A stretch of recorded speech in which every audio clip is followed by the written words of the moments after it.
শোনেন, বদরের যুদ্ধে মুসলমান ছিল কয়জন? এই 313 জন ছিল। এক একটা একজন বোবার মতন হাজারো কাফের মোকাবেলা করতে পারেনি।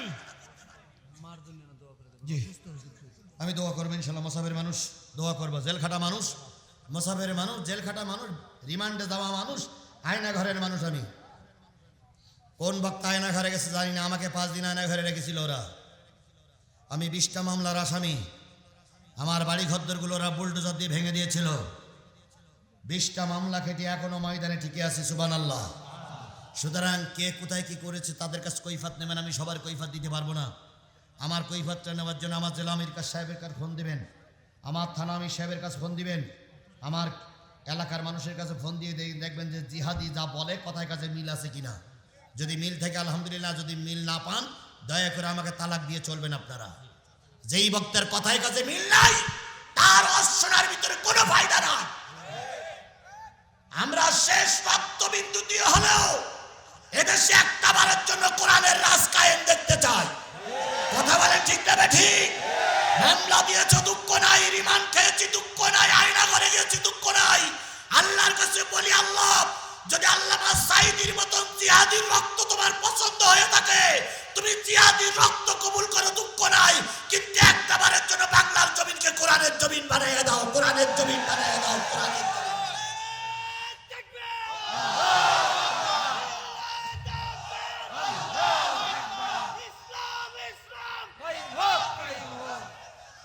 এবার একটা সুসংবাদ দেই, এবার একটা সুসংবাদ দিয়ে বিদায় নেই। সেটা হলো, যদি আগামী নির্বাচন সঠিক সময়ে হয় আর যদি বাংলাদেশের সব টুপিওয়ালারা কোরআনের পক্ষে থেকে কাজ করে, আমি আজিজুল সাদা কাগজে লিখে দিয়ে গেলাম, আগামী সংসদ হবে কোরআনের সংসদ, আগামী বঙ্গভবন হবে কোরআনের বঙ্গভবন, আগামী রাজা হবে কোরআনের রাজা, কোরআনের রাজা, কোরআনের রাজা।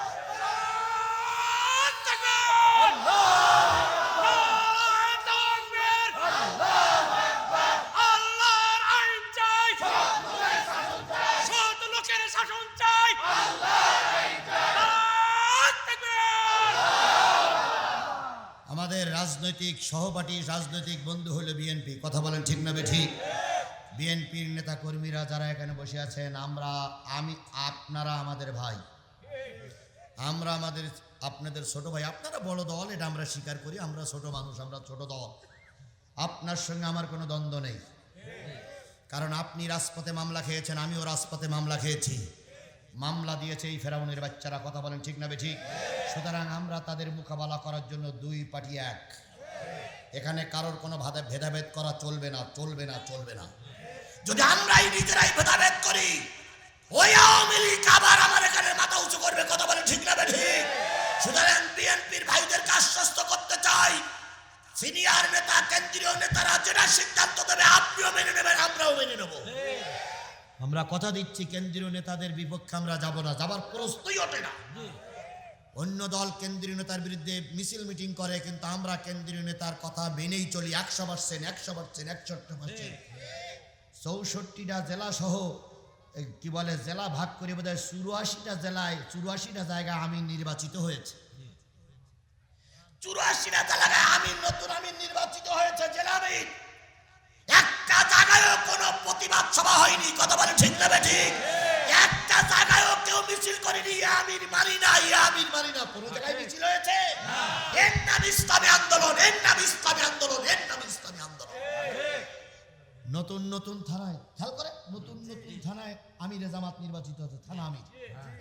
একজন থানা আমির ছিল দীর্ঘ 15 বছর, তাকে নামিয়ে আর একজন থানা আমির নির্বাচন করা হয়েছে। ওই থানা আমির কি বুলুট পাকাই বলেছে যে ওই থানা আমিরকে মানি না? একটা জায়গায় দেখান আপনি। এর নাম আনুগত্য, এর নাম ইসলামী আন্দোলন। আর সেই আন্দোলন আমি নিজেকে সমর্থ করতে পেরেছি, এই জন্য মহান মালিকের কাছে শুকরিয়া আদায় করি।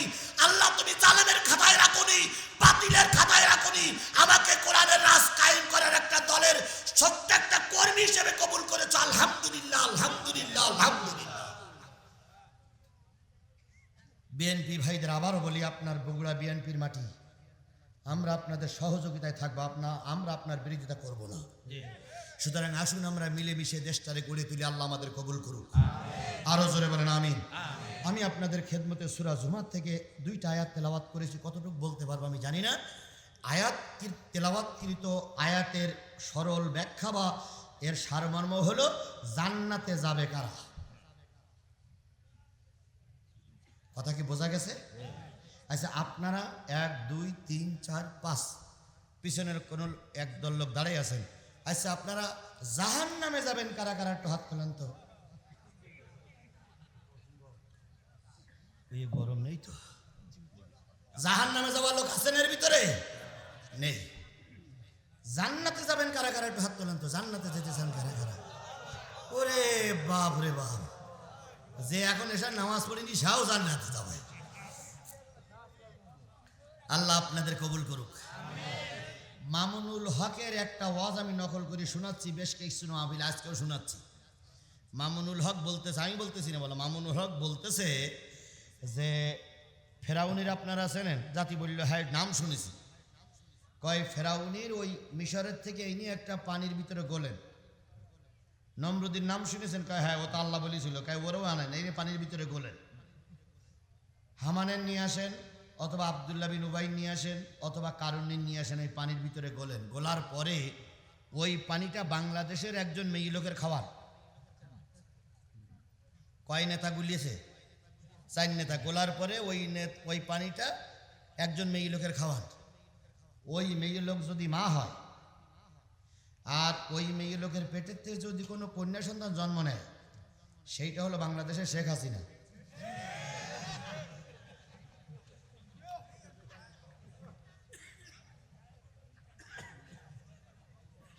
কার ওয়াজ রিলে করলাম?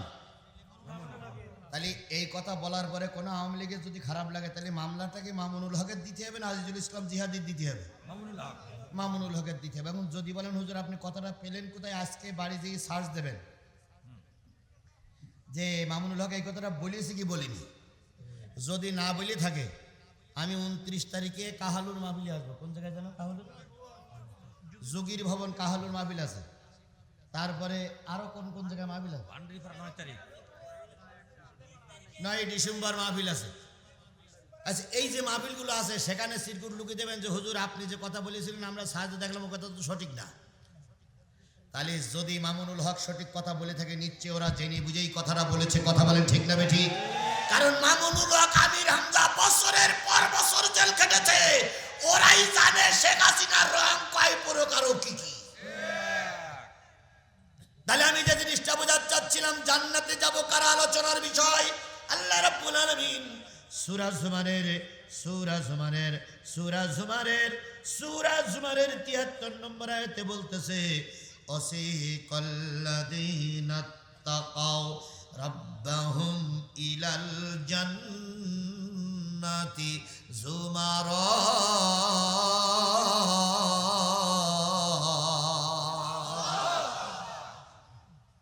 ওয়াসিকাল্লাযীনা তাকাও রাব্বাহুম, যারা রবের ভয় করে, যারা রবের আনুগত্য করে, রবের বিধান যারা মেনে চলে, এই জাতীয় একদল মানুষকে আল্লাহ পাক কিয়ামতের দিন জান্নাতের দিকে নিয়ে যাবে।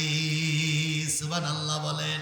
তাহলে আল্লাহর ভয় যাদের অন্তরে আছে তাদেরকে আল্লাহ পাক কোথায় নিয়ে যাবে? ভাই উঠলেন যে ভাই, 2 জন লোক, ওটা তো ভালো লক্ষণ নেই। ওনারা মনে হয় আমারে জি না না, ওরাম না বলি ভাই, ওরাম না বলি ভাই। জি, ওনাদের আল্লাহ হেফাজত করুক। আচ্ছা বলুন তো, এখন যদি উনি মসজিদে যেই নামাজ পড়ে, যে 2 জন লোক চলে গেলেন, ওই 2 জন লোক যদি মসজিদে যেই নামাজ পড়ে, এত বড় জামাত কি পাবে? পাবে? ওনারা তো চলে যাচ্ছেন, ওনারা তো নামাজি, দেখলি মনে হইলে আল্লাহওয়ালা মানুষ। ওনারা যে দলের হোক, তাই জামাতের হোক, বিএনপির হোক, আর আওয়ামী লীগের হোক, আর হেফাজতের হোক, আর চরমনাই হোক, আর মোট বাবা তাবলিগ হোক, যে কোনো একটা দলের লোক, ওনারা বলেন তো এইরকম বড় জামাত ওনারা মসজিদে করতে পারবে? পারবে না। তাহলে ওনারাই বলেন, তাবলিগের ভাইরা বলেন, চরমনার ভাইরা বলেন, যে জামাতে যত লোক বেশি হয় সেই জামাতের পরে আল্লাহ রহমত থাকে। কথা বলেন ঠিক না বেঠিক? তাহলে আমরা এই বিরাট জামাত থেকে অন্তত নামাজটা পড়ে যাই, সব বক্তারা সব শ্রোতার কাছে ভালো লাগে না, সব বক্তারা সব শ্রোতার মন জয় করতে পারে না। কারণ তাই যদি হয় তাহলে সে হবে গোলালু। হক কথা বললে কিছু লোক বেজার হবে কি হবে না? অবশ্যই হবে। কিছু লোকের খারাপ লাগবে, সে লাগুক আর না লাগুক সেটা পরের কথা। কিন্তু আমি বলতেছি জামাতে নামাজ পর্যন্ত পড়ে যান। আমি তো সময় বেঁধেই দিয়েছি না ভাই। যদি 8টার পরে 1 মিনিট চলে যায় তখন আপনি বলতে পারবেন হুজুর আপনি টাইমিং বেঁধে দিয়েছিলেন, আমার জবানেরই দাম নেই, তাহলে আপনার পিছনে নামাজ পড়ি কি হবে? কিন্তু আমি তো এখন 8টা পার করিনি। বসুন। আল্লাহ রাব্বুল আলামিন বলতেছে একদল তাকওয়াবান লোকদেরকে কোথায় হাঁকাইয়ে নেবে? তাড়িয়ে নিয়ে যাওয়া হবে সম্মানের সহিত। তাড়ানোর ভাষা কিন্তু দুইটা। একটা হলো আওয়ামী লীগের পুলিশ এসে বলতেছে হুজুর পাইছি আর ছাড়বো না। এটা হলো আওয়ামী লীগের পুলিশ আর আওয়ামী লীগের নেতাদের কথা। আর বগুড়ায় এক ভক্ত স্বর্ণের দোকানে আছে, রাতুল বলে নাম। উনি আমাকে বগুড়ার মার্কেটে সপ্তপদী মার্কেটের ভিতরে পেয়েছে। পেয়ে উনি আমাকে জড়াই ধরেছে, বলতেছে হুজুর অনেক দিন আপনারে খুঁজি আপনারে পাই না, আজকে যখন পাইছি দুপুরবেলা না খাওয়াইয়ে ছাড়বো না। পুলিশ এসে বলতে ডাকাত তোর পাইছি আর ছাড়বো না, এটা ছাড়বো না। আর উনি আমাকে বলতে হুজুর পাইছি যখন না খাওয়াই ছাড়বো না। বলেন তো এই দুটো ছাড়বো না কি এক? দুটো ছাড়বো না কি এক? একটা ছাড়বো না হলো তুমি অন্যায়কারী, তোমাকে জেলে যেতে হবে। আর একটা ছাড়বো না তুমি আমার মহব্বতের মানুষ, তোমাকে আজকে মেহমান না দাঁড়ি করে আমি ছাড়বো না। দুটোই ছাড়বো না, কিন্তু মহব্বতের কথা বলেন ঠিক নেবে। একটা মহব্বত আর একটা শত্রু। আল্লাহ রাব্বুল আলামিন বলতেছে একদল মুত্তাকি মানুষদেরকে জান্নাতের দিকে তাড়িয়ে নিয়ে যাওয়া হবে। হাত্তা ইযা জাউহা, ওই জান্নাতি মানুষগুলো যখন জান্নাতের সামনে চলে যাবে, ভিতরে ছিল জান্নাতি ফেরেশতা, রেদওয়ান ফেরেশতা। ওই ফেরেশতারা ফুতিহাত আবওয়াবুহা, দরজা খুলে যাওয়ার পরে ফেরেশতারা বলবে সালাম।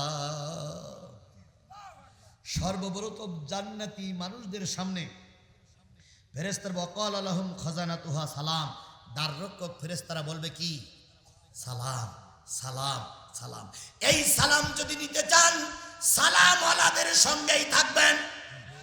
দেখেন দুইজন রাজনৈতিক দলের বিরাট নেতা, আমি দুইজনের কোনো জনের নাম বলবো না, একজন তার কর্মীর অত্যাচার, কর্মীর কথা সহ্য করতে না পেরে থাপড় মেরেছে, আর একজন প্রতিবন্ধী কর্মীকে বুকের ভিতরে জড়ায়ে ধরে গালে একটা ছোট্ট চুমা দিয়ে বলতেছে ভাইরে তুইও মানুষ আমিও মানুষ। ফেরেশতা জাহান্নামেও থাকবে জান্নাতেও থাকবে। জাহান্নামী ফেরেশতারা দুরমুস মারবে, আর জান্নাতি ফেরেশতারা বলবে কি? সালাম সালাম সালাম। ভাই এসো সালাম, তোমার জন্য দীর্ঘদিন অপেক্ষা করতেছি। সুবহানাল্লাহ বলেন। আচরণটা দুইজনের একরকম। একজন ভক্ত বড় হুজুরের সঙ্গে সাক্ষাৎ করতে গেছে, বড় হুজুর তাকে অপমান করে তাড়াই দিল। আর একজন হুজুর ওই ভক্ত আর এক ভক্তরে বুকে জড়াই ধরে নিল। যদি একটু ভুল হয়ে থাকে ওই হুজুর বলে দিল বাজান অনেক লোকের ভিতরে তোমার সঙ্গে ভালো আচরণ করতে পারলাম না, কষ্ট নিও না, বুঝে নিতে হবে যেই লোকটা আপনার সঙ্গে ভালো আচরণ করেছে ওই আপনার বন্ধু হয়ে গেছে। কথা বলেন ঠিক না বেঠিক? তাহলে যে ফেরেশতারা বলবে কি? সালাম, তার মানে বুঝতে হবে ওই ফেরেশতারা আপনার বন্ধু। সুবহানাল্লাহ বলেন, সুবহানাল্লাহ বলেন। সালাম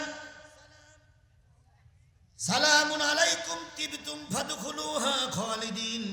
তোমাদের পরে সালাম, তোমাদের পরে শান্তি, এসো বন্ধু, দীর্ঘদিন তোমাদের জন্য অপেক্ষা করতেছি, তোমরা জান্নাতের ভিতরে ঢোকো, অনন্তকাল সেখানেই তোমরা অবস্থান করবে। আমি প্রায় জায়গায় এখন আজমাফিলিয়ে কাদের মোল্লার কথাটা তুলে আনতেছি। সর্বপ্রথম বাংলাদেশে সর্বপ্রথম যুদ্ধ অপরাধীর দায়ে আব্দুল কাদের মোল্লা ভাইকে ফাঁসিতে ঝুলাইনো হয়েছিল। কথা বলেন ঠিক না বেঠিক? বিএনপির ভাইরা আপনাদের উদ্দেশ্যে বলি, আপনাদের দলের আব্দুল আলিমকে কিন্তু ওরা ধুকে ধুকে মেরেছে জয়পুরহাটে। কথা বলেন ঠিক না বেঠিক? আপনাদের দলের সাকা চৌধুরীরে ওরা বিনা অপরাধে ফাঁসিতে ঝুলাই মেরেছে। সাকা চৌধুরী ছিল একটা বাঘের বাচ্চা। কথা বলেন ঠিক না বেঠিক? আদালতে দাঁড়িয়েও বিচারকের সামনে বলেছে এই বিচার কিন্তু শেষ না, আরো বিচার অপেক্ষা করতেছে। বাঘের বাচ্চা যারা হয় তারা আদালতে দাঁড়িয়েও বাঘের বাচ্চার মতন কথা বলে। আব্দুল কাদের মোল্লা ভাইকে অন্যায়ভাবে অহেতুকভাবে ফাঁসির রায় দিল। উনি আপিলি করেছিলেন, সেই আপিলি এখনো নিষ্পত্তি হয়নি, এখনো সেই আপিলে ঝুলে আছে। তার আগে ওনাকে ফাঁসিতে দেওয়া হয়েছে। আওয়ামী লীগ এবং শেখ হাসিনার দোসররা শুনে রাখো, যে দলই ক্ষমতায় যাক ওই আপিলের শুনানি আবার হবে। যদি আব্দুল কাদের মোল্লা যদি নিরপরাধ হয়, আওয়ামী লীগের আইনমন্ত্রী থেকে শুরু করে প্রধানমন্ত্রী পর্যন্ত সবকে এই দায়িত্বই নিতে হবে। কাউকে বাংলার মাটি ছেড়ে দেবে না, দেবে না, দেবে না। একটা মানুষ আপিলি করেছে, তার আপিলি নিষ্পত্তির আগেই ফাঁসি দিল। কত বড় জালেম, কত বড় হায়না, কত বড় গাদ্দার। এই শেখ হাসিনা জেলখানার ভিতরে বজলুল হুদাকে নিজে হাতে জবাই করে মেরেছে। কি শোনেন নাই? শোনেন নাই? আপনারা শোনেন নাই? মনে হচ্ছে আপনারা খবর জানেন না মোটে। আশ্চর্য ব্যাপার। আপনি একজন প্রধানমন্ত্রী, যেভাবেই হোক প্রধানমন্ত্রী হয়েছেন আপনি, তাই চুরি করি হোক আর ডাকাত করি হোক আর বিনা ভোটে হোক হয়েছেন আপনি প্রধানমন্ত্রী। বাংলাদেশের 18 কোটি মানুষের প্রধানমন্ত্রী আপনি। একজন প্রধানমন্ত্রী হয়ে একটা মানুষের গলায় ছুরি দিতে পারে, এটাই নিপরিচয় আরো নিকৃষ্ট। খালেদা জিয়ার নামে মামলার রায় হলো, খালেদা জিয়া দেশ ছেড়ে পালাই চলে গেছিল। এতক্ষণ এরশাদের অনেক কথাবার্তা বললাম, এরশাদের রায় হলো, এরশাদ কি পালাই চলে গেছিল? বাংলাদেশ জামাত ইসলামের শীর্ষস্থানীয় 10-15 জন নেতাকে হয় আমৃত্যু কারাদণ্ড দিল নাই, জেলখানায় মারল নাই, ফাঁসির কাস্টে ঝুলাই মারল। জামাত ইসলাম কি দেশ ছেড়ে পালাই চলে গেছিল? জোরে বলেন, পালাই চলে গেছিল। আর তোমরা আওয়ামী লীগের ক্ষমতা চোখ দেখাও, তোমাদের নেত্রী উড়ে চলে গেল, একবারও চিন্তা করলো না গাই গরু চলে যাচ্ছে, বাসুরদের কি হবে?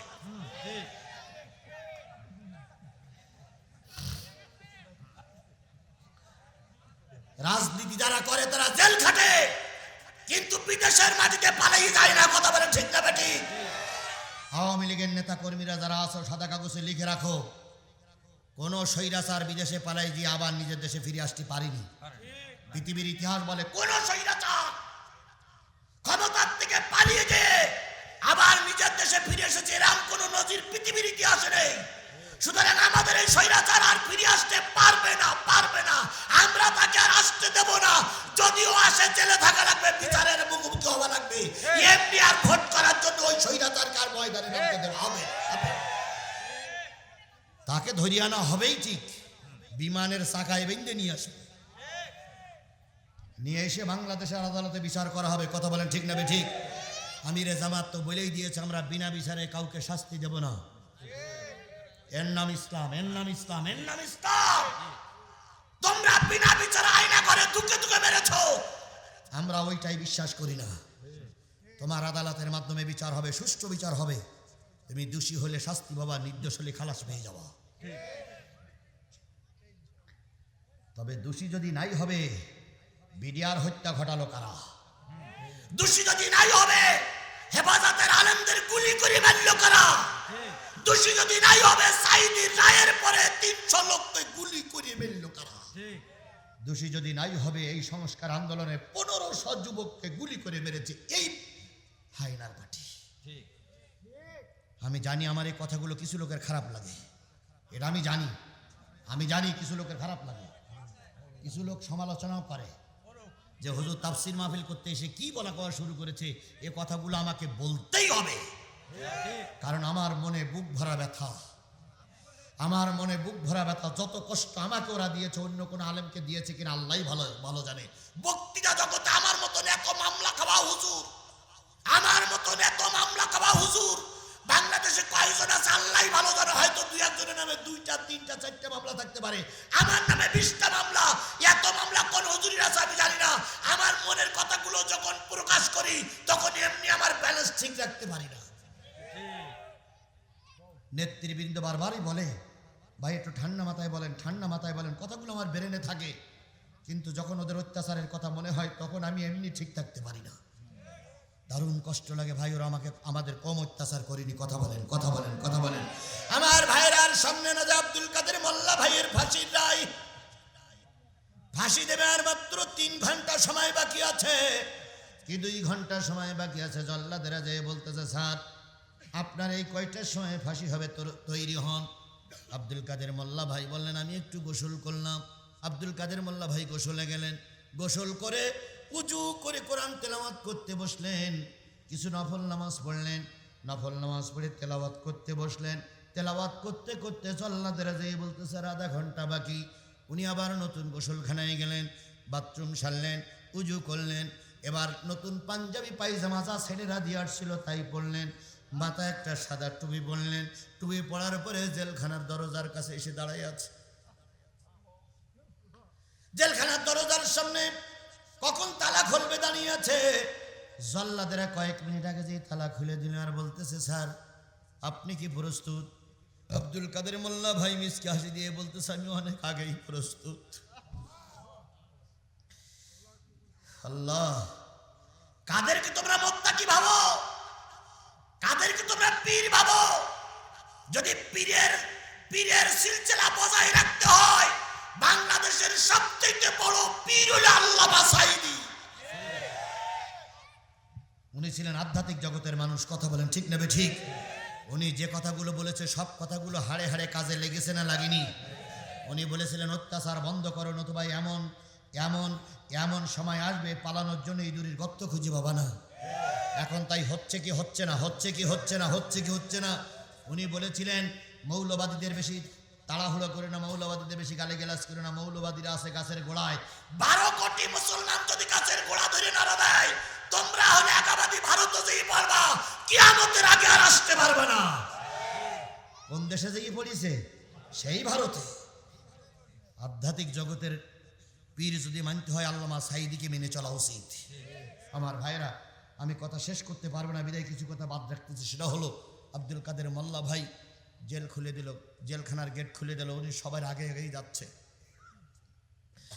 2 জন জেলার 2 জন জল্লাদ হাত এঁটে ধরে বলতেছে, স্যার এই পর্যন্ত 23 জন লোকের ফাঁসি দিয়েছি। সবার ফাঁসির আগে কেউ পরিবারের কথা ভাবে, কেউ কান্নাকাটি করে, কেউ বা আবল তাবল বলে। একটা লোককে ব্যতিক্রম দেখলাম, আপনার মনের ভিতরে কোনো চিন্তার রেশপাত্র নেই। আপনি হাসতে হাসতে জেল ফাঁসির কাজটার দিকে যাচ্ছেন, তাও আমাদের আগে। উনি বললেন, ভাই আমি যা দেখতেছি তোমরা তা দেখতেছো না। কি দেখতেছেন আপনি? কয়, আমি এতক্ষণ ভিতরে বসে বসে কোরআন তেলাওয়াত করতে করতে আমি 1 মিনিট চোখ বন্ধ করে দেখলাম আল্লাহর রসুল জান্নাতের সিঁড়িতে আমার জন্য অপেক্ষা করতেছে। আমি রসুলকে সালাম দিলাম। রসুল বললেন, আব্দুল কাদের 23টা বছর শহীদি মৃত্যুর জন্য নামাজে প্রার্থনা করেছ, আজকে তোমার শহীদি মৃত্যু আল্লাহ কবুল করে নিয়েছে। আমি তোমার জান্নাতের সিঁড়িতে তোমার জন্য অপেক্ষা করতেছি। তুমি যত তাড়াতাড়ি আসবা তত তাড়াতাড়ি তোমাকে নিয়ে আমি জান্নাতে প্রবেশ করব। আমি বললাম, ইয়া রাসূলুল্লাহ, জান্নাতের কি অবস্থা? নবীজি বলতেছেন, জান্নাতের ভিতরে তোমার জন্য আলাদা বিছানাপত্র সাজানো হয়েছে, হুরেরা তোমার জন্য অপেক্ষা করতেছে। ও ভাই, আমি সেই জান্নাতের স্বপ্ন দেখেই বেরিয়ে এসেছি। আল্লাহর কসম, তোমরা যত তাড়াতাড়ি আমাকে ফাঁসির কাস্টে ঝুলাতে পারবা, তত তাড়াতাড়ি আমি রসুলের সঙ্গে সাক্ষাৎ করতে পারবো। আল্লাহ বলতেছেন, একদল তাকওয়া ভীরু লোককে কোথার দিকে নিয়ে যাবে? জান্নাতের দিকে নিয়ে যাবে। জান্নাতি ফেরেশতারা তাদের কি বলবে? সালাম সালাম সালাম, শান্তি, এসো বন্ধু ভিতরে এসো, তোমার সঙ্গে অনেক গল্প বাকি আছে। আমার ভাইয়েরা, ফাঁসির কাস্টে নিয়ে যাওয়া হলো, এখনো জমটুবি পরানো হয়নি, জমটুবি এখনো মাথায় দেওয়া হয়নি। আব্দুল কাদের মোল্লা ভাই বললেন, আর কতক্ষণ বাকি? গল্পক্ষণ বাকি। জমটুবি পরাও। জমটুবি পরানোর আগে জল্লাদ বলতেছে, হুজুর আমরা বিশ্বাস করতেছি আপনি একটা ভালো লোক, কিন্তু কিছুই করতে পারছি না। আপনি আমাদের জন্য একটু দোয়া করেন, বদদোয়া করেন না, কারণ আমাদের হাত পা বাঁধা। আল্লাহর পাগল আব্দুল কাদের মোল্লা ভাই বললেন, তোমরা কি নাকে একটা নতুন গন্ধ পাচ্ছ? তখন উনি বললেন, জল্লাদের বললেন, হ্যাঁ নাকে একটা গন্ধ পাচ্ছি। কয়, এই গন্ধটা ফেরেশতাদের গন্ধ। তোমরা দেখো না, ফাঁসির মঞ্চের চারিপাশে ফেরেশতারা গোল হয়ে দাঁড়িয়ে আছে। ওরা আমাকে নিয়ে রসুলের দরবার পর্যন্ত পৌঁছায় দেবে। তাহলে যেই ব্যক্তি জান্নাতি হয় সে আস্তে আস্তে ফাঁসির মঞ্চে চলে যায়, তার নাকি আগেই জান্নাতের গন্ধ পাওয়া যায়। আল্লাহ রাব্বুল আলামিন তাই বলতেছে, ফেরেশতারা বলবে সালাম সালাম তিবিতুম ফাদখুলুহা খালিদিন, ঢোকো অনন্তকালের জন্য এখানে থাকবে। কেউ আর মামলা দেবে না, কেউ আর ডিস্টার্ব করবে না, কেউ আর তোমাদের বিপক্ষ অবস্থান নেবে না, কেউ তোমাদের কাছে ডিস্টার্ব করবে না। তোমরা জান্নাতের ভিতরে ঢোকো। এবার আমার প্রশ্ন, জান্নাতে যাবে কারা? আমার প্রশ্ন কি, জান্নাতে যাবে কারা? এখন যদি বলি আওয়ামী লীগের লোক জান্নাতে যাবে, তাহলে কি আমার এই মঞ্চের থেকে নেমে বাড়ি যাবার সুযোগ আছে? শুধু বলবে হুজুর দলিল দেন। আওয়ামী লীগের লোকের এত অত্যাচার করলে আর আপনি বলেন জান্নাতে যাবে, দলিল দেন। আমার পিঠ মোড়াতে বানবে না ভাই? যদি বলি বিএনপির লোকেরা জান্নাতে যাবে, তাহলে জামাত ইসলামের লোক বলবে আমি কি অন্যায় করলাম? আবার যদি বলি জামাতের লোক জান্নাতে যাবে, বিএনপির নেতা কর্মী মঞ্চে আছে না, এরা আমার নামতেই দেবে না। আরে আছে, নেই বলে সবাই আছে, আমরা সবাই ভাই ভাই। কিছু লোক আমার বিরোধিতা করবে না। আল্লাহর কাছে বলি, আল্লাহ তুমি বলে দাও জান্নাতে যাবে কারা, তাহলে আর কোনো ক্যাসাল থাকবে না, মারামারি থাকবে না। বিএনপির লোকও বসবে, আওয়ামী লীগের লোক বসবে, জামাতের লোকও বসবে। এখন আল্লাহর প্রশ্নের উত্তর দিতে গিয়ে যদি জামাতের লোক ধরা খেয়ে যায়, আমার কিন্তু কোনো রকম সুযোগ নেই ভাই। এই জন্য দেখি কারা জান্নাতে যায়। আল্লাহ বলতেছেন, ওয়া ইউতিল্লাহ ওয়ার রাসূল ফাউলাইকা মাআল্লাযীনা আনআমাল্লাহু আলাইহিম মিনান নাবিয়্যিন ওয়াস সিদ্দিকিন ওয়াশ শুহাদাই ওয়াস সালিহিন ওয়া হাসুনা উলাইকা রাফিকা।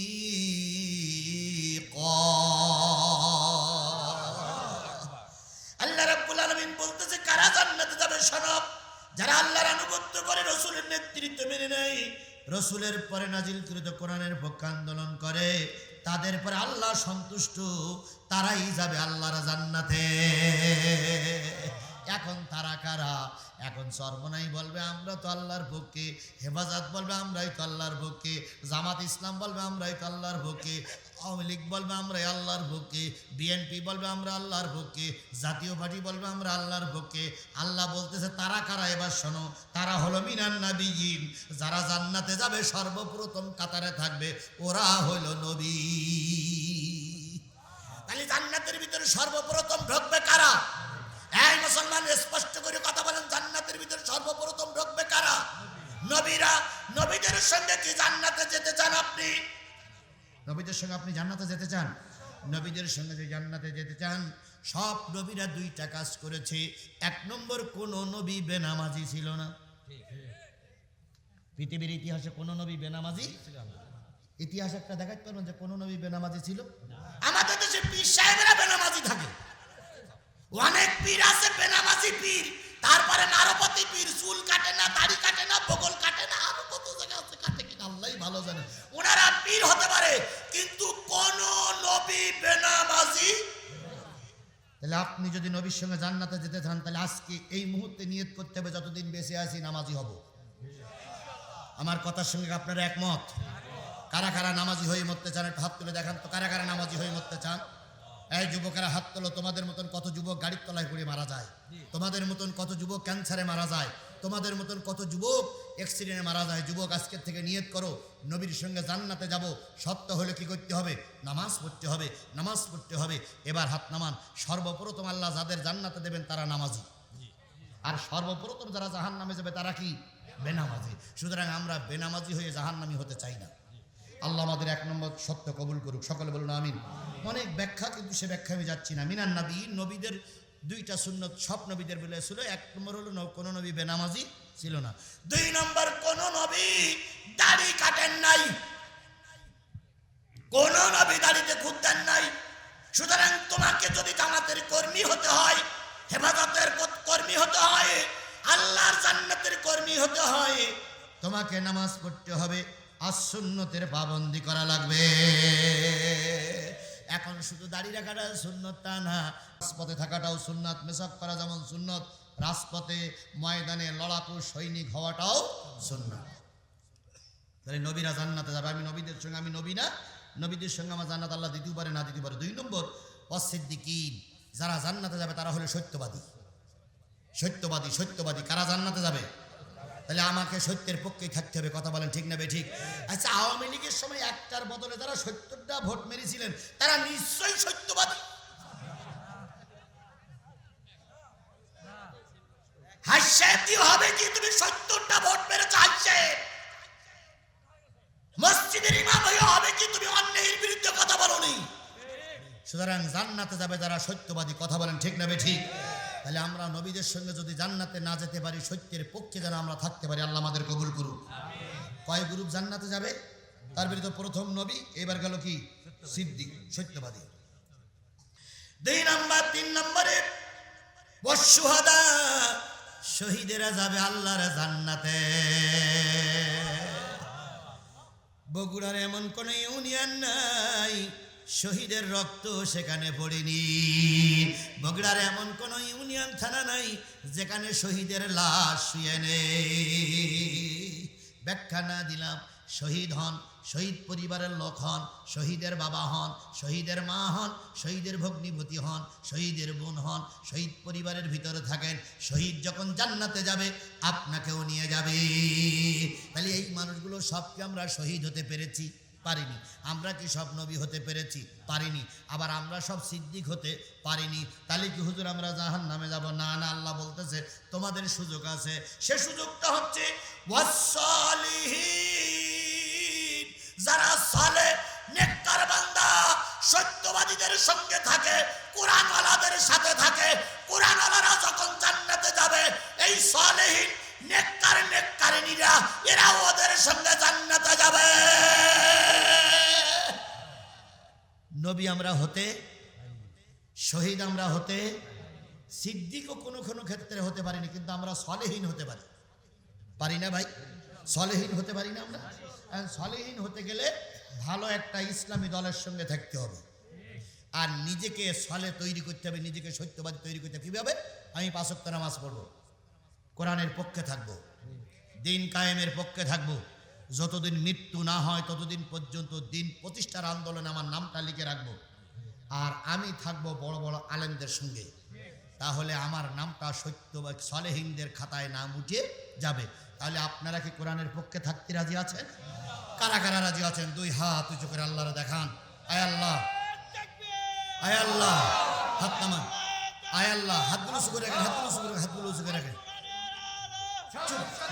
আস্তে আস্তে হয়েছে ভাই, ভাই ভাই আমি বলি, আমি বড় বক্তা নই, বড় আলেমও নই। হে আমার রব, তোমার পাগলদেরকে তোমার দরবার পর্যন্ত পৌঁছাই দেওয়ার দায়িত্ব আমার ছিল। আমি 2 ঘন্টা পৌনে 2 ঘন্টা ওয়াজ করে তোমার পাগলদেরকে তোমার দরবার পর্যন্ত পৌঁছে দিয়েছি। ও বাবু, শ্রোতা বক্তা সবাইকে তুমি হেদায়েত নসিব করে দাও। আমাদের সবাইকে দিন কায়েমের কর্মী হিসাবে কবুল করে নাও। এদেশে যেন একটা বারের জন্য দিন কায়েম হয়েছে আমরা দেখতে পারি, সে তৌফিক তুমি আমাদের দান করে দাও। কাকে দায়িত্ব দেবে আমি জানি না, তবে আগামী সংসদে যেন কোরআনওয়ালারা প্রতিনিধিত্ব করতে পারে সে তৌফিক তুমি দান করে দাও। দয়া করে মায়া করে আমাদের দোয়াগুলো মেহেরবানি করে তুমি কবুল করে নাও। আমা তৌফিক ইল্লা বিল্লাহ, আখিরু দাওয়ানা আলহামদুলিল্লাহি রাব্বিল আলামিন। একটা লোক উঠবেন না, উঠবেন না, উঠবেন না, উঠবেন না, এখন জামাত হবে, এখনই নামাজ হবে। আমি 2টো কথা বলবো, সেটা হলো সম্মানিত জেলা আমির আসতে পারেন, ওনার প্রতিনিধি শুধুমাত্র সালাম বিনিময় করে 1 মিনিট থেকে 1.5 মিনিট কথা বলবেন, বেশিক্ষণ কথা বলার সময় নেই। এরপরে আজান হবে, আজানের পরে এখানেই জামাত হবে। কোন দিক? পশ্চিম, এই দিকে। আপনারা আজান হবে, আজানের সাথে সাথেই জামাত হবে, 1 মিনিট দেরি হবে না। আজান শেষ, জামাত শুরু। উঠেন না, উঠেন না, অন্তত প্রতিনিধির কথাটা শেষ হোক, আজানের সময় কথা সোজা করবে। ভাই ভাই ভাই তাড়াতাড়ি তাড়াতাড়ি, ভাই তাড়াতাড়ি। আলহামদুলিল্লাহ, এই পর্যায়ে আপনাদের সামনে সংক্ষিপ্ত বক্তব্য রাখবেন আজকে প্রধান অতিথি, বিশেষ অতিথি জনাব